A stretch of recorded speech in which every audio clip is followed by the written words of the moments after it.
Hi everybody. A couple people have asked me how I coffee stain my fabric for cross stitching. I'm usually using Osnaburg. Today I got some 28 count linen from Michael's with a 40% off coupon. And I also have some Osnaburg that I'm going to be coffee staining. So it's really simple and easy, but I thought I'd show you how I do it. So here we go, let's get started. Okay, I've got my fabrics here. This is the linen. You can tell it's still like a white color. I did zigzag around the edges. I don't have a serger. So you could wash this in a washing machine first, but I don't have a washing machine. I have to use the laundry at the office in my apartments. So first thing I did was soak this in water.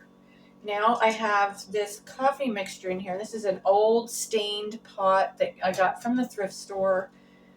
It's got a broken handle here. Really cheap. It was just a couple dollars. And I think it used to be a crock pot because a friend of mine in the Vintage Camper group actually has one. And hers is a crock pot because she has the base that it sits on, which I don't. So just look for something at the thrift store that's old and it doesn't matter if it's stained.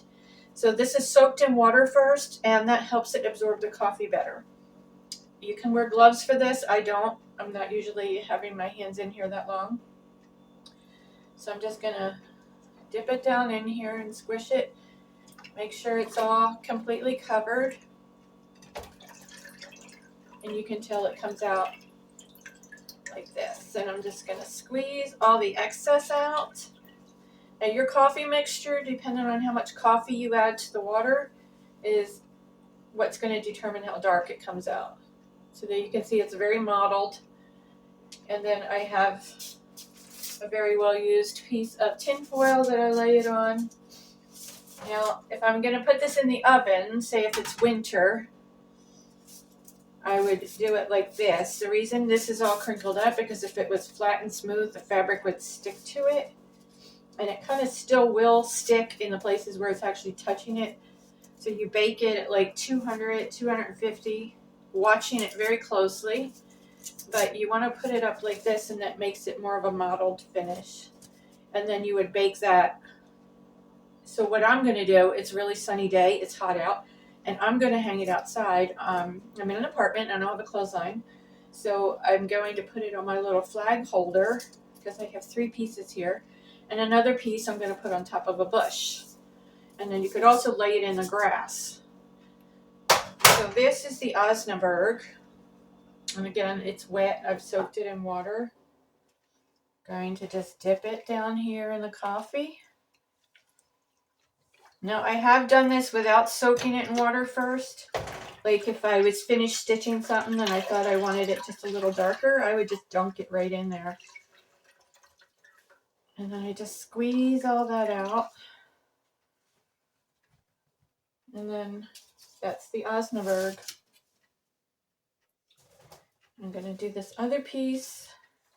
And while I'm doing this, I'm going to tell you to get the cheapest instant coffee that you can find.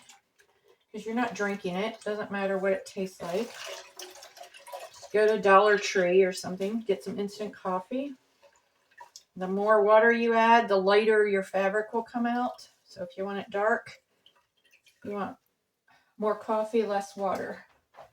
What I'm using is just Walmart brand. And what I have done is when I'm finished, because this is only filled, get the camera here, it's only filled up to about here. So I will pour this back into this jar and keep it in the refrigerator, and you can keep it for months as long as it's in the refrigerator.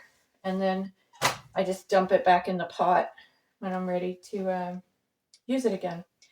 If I just had a very small piece, like a piece of ribbon or something, I just use metal tongs and dip it right into this. So I'm going to take this outside.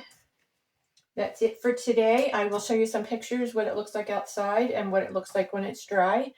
And I will see you on the next video. Don't forget to hit that thumbs up. And also, I have lots more videos on my channel, so check them all out. See ya.